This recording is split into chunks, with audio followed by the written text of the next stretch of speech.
Welcome to the Tricord Advisors podcast. This is where we answer your questions to help you get excited about your finances. This is Randy Barkley, and I'm Jeremiah Lee. We're both certified financial planners, and I'm also a California licensed attorney. So, getting back to this, I want to kind of dig out more complex issues. I mean, you can get where we have family meetings, we mismatch beneficiaries, but also there's tax law changes that are coming regarding estate plan. Yeah. Probably the most misunderstood was the amount of estate tax. Yes. Yeah, we were just talking about that in the last segment, to say that often people anticipate that if their estate's, say, $500,000, that they're going to have to give half that to the government. Right. That's what they just think they've heard. But there's an exclusion that you have of amount of funds. So it's about roughly $13 million per person. So $26 million for a married couple. And if your estates are under that, you're very likely not going to pay estate tax. But there's a big fat caveat right there. Right. And the caveat is that is under the Tax Cuts and Jobs Act of 2017, which is set to remember expire. Trump? Yes, thank you, Trump.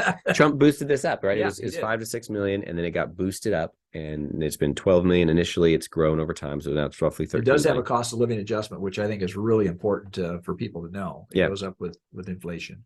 But if it's not renewed, then by 2026, it's going to fall back down. Right. And fall back down to roughly 6.5, 7 is what people anticipate. So if my wife and I, if our estate exceeds, let's say, $14 million, we may be liable for some estate tax. Looking at taxes. Yeah, that's right.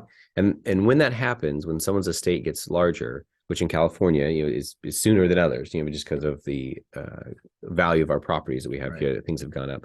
But then you start looking into, what most people do is, how do I get my estate back under that amount? Right. Because the tax is roughly 40%.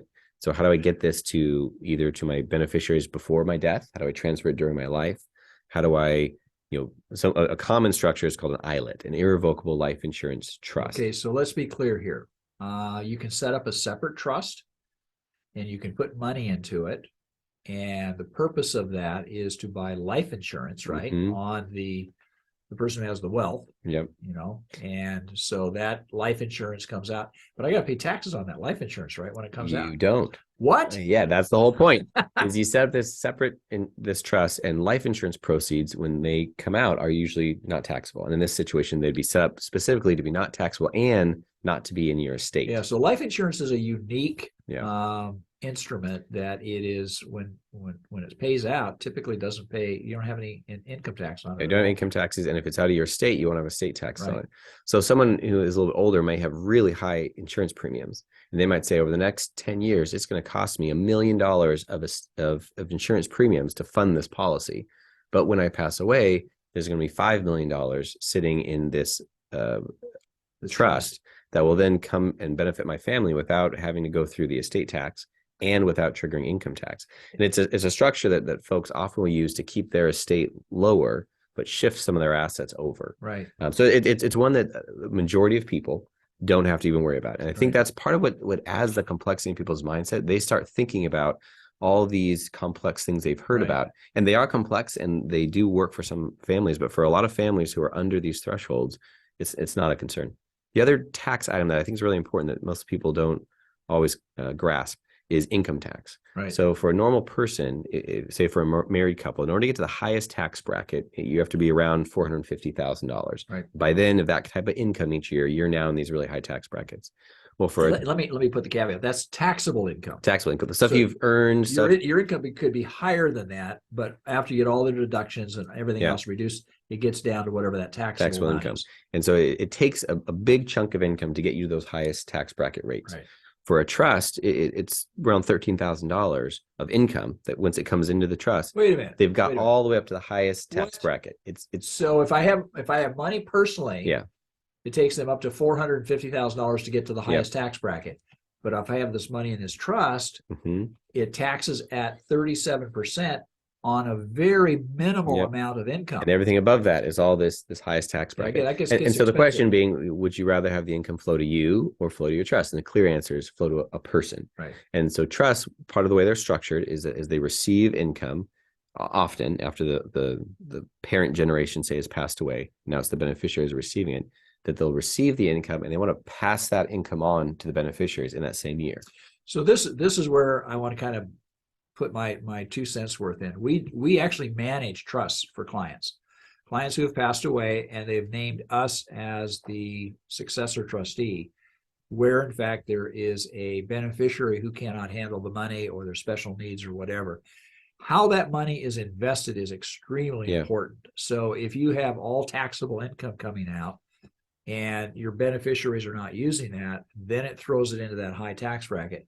So the kind of holdings like municipal bonds, equities that don't pay off a dividend, some of these things. Yeah. So you try to minimize the event of taxes for the benefit of the overall value of the estate, right? Yep, that's right. And it's part of that whole master plan to say if there's someone, and as people probably know, if someone who's in a special needs trust, if they were to receive, say, a lot of income came into the trust, and to avoid the taxes, the trustee then pushed out all that income to the individual, said, "Oh, just let them keep it in their bank account." One, they probably don't have the wherewithal. The whole reason for the trust, they probably don't have the ability to deal with that money. But two, it'll mess up a lot of their benefits, federal and state benefits. And so it's a holistic structure to say we're setting up a trust for this purpose. We have to be mindful of taxes. We have to be mindful of how we invest. But when you are, it's a great structure. It can really do wonders for the next generation to kind of put them on a good path. So we talked about trust income. We talked about, what I hear a lot is lifetime gifting or pre-funding trusts. You need to do something today to get all your money into the trust. Grits and grats and groats and whatever. Yes, yeah. Is that what? Yeah, gruts and grats and cruts and all these different. They love acronyms. It kind of feels like the military in that. They're these acronyms of these different types of trusts that allow you to shift money now and lock in this exemption. So if in the news you start hearing that they're not going to extend the Trump era exemptions, that nearly 13 million exemption that everybody has, if they're not going to renew it, it's going to fall down. There's going to be a lot of people pushing, do it now, do it now, lock in, make some. Because it's the assumption that whatever you do before the law changes, before it sunsets, it'll be grandfathered in. Yeah. Is there a guarantee that that's going to happen? Often not, but often that's the going idea, that if you do it during, these the laws existed at the time. Most times when they pass estate planning new laws, they're not retroactive to say, in all time history, these are all, negated. Often it's just saying from here forward, here's what the new rates are, here's what the new things. And you would have an argument to say, well, I'm not under that because I did it here. Right. It's interesting, but the hard part is that it's a lock-in. Like you're really locking in, and the laws will change again and again. So the structure of control, the structure of your trust, and that's a safety net that everyone should build in.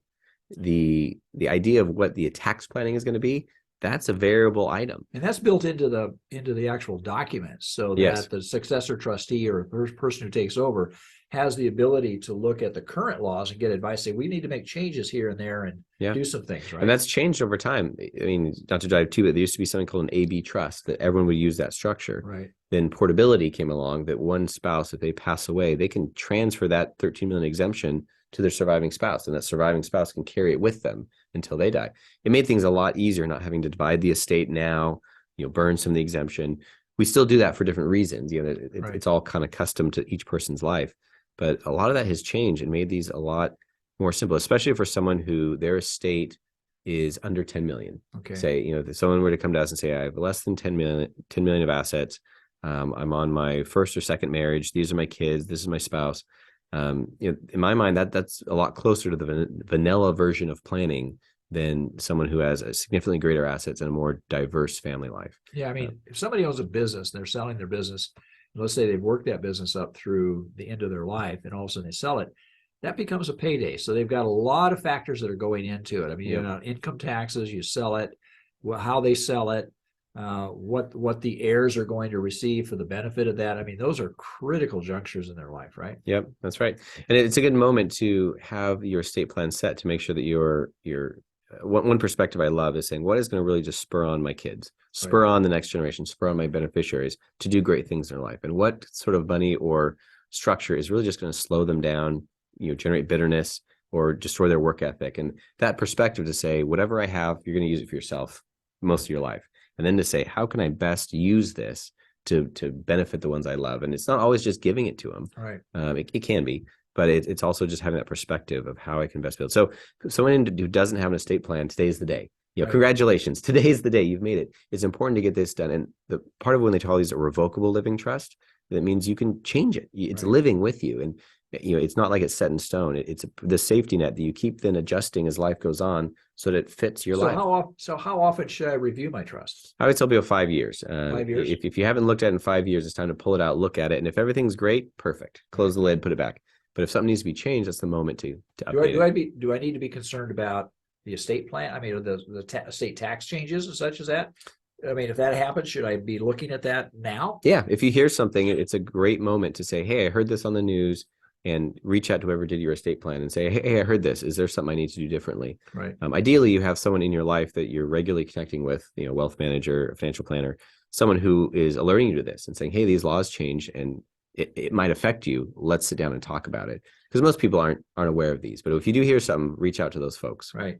So again, our task is always to help clients make the best decisions about their money, to help them make smart decisions so that their money will outlast them and they won't outlast their money.